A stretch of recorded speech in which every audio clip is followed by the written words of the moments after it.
don't see God, on the periphery in the whole story. I see him, as front and center. When I go back and connect the dots and the things that happen, for me, one to get to scholarship in college to play football, and then and I'll just tell that story. I grew up in Phoenix, Arizona, and I have an identical twin brother.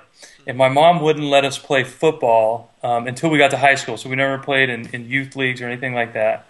And once we started playing, we were both pretty good, but and I just sort of excelled at kicking the ball.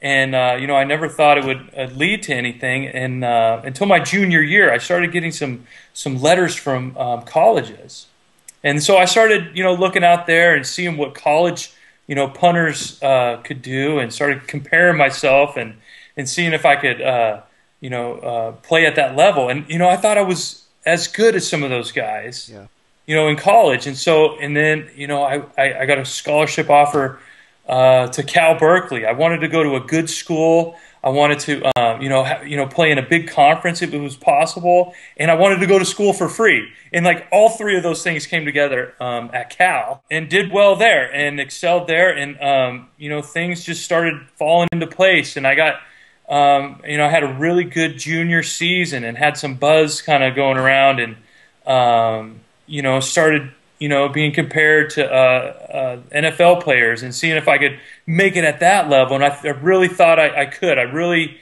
thought I had the athletic ability and the talent to kick at that level.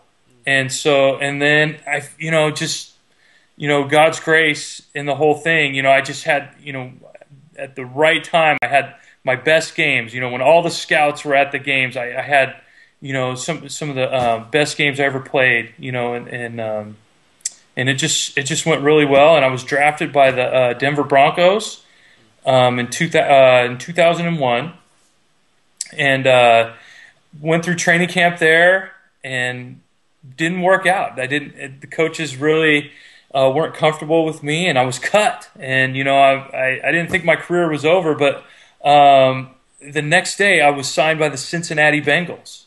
Okay. And so I went from California to Denver to Cincinnati, and spent 3 years in Cincinnati, and was cut again. And in 2003, like you said, I landed in Detroit, and I've been there ever since.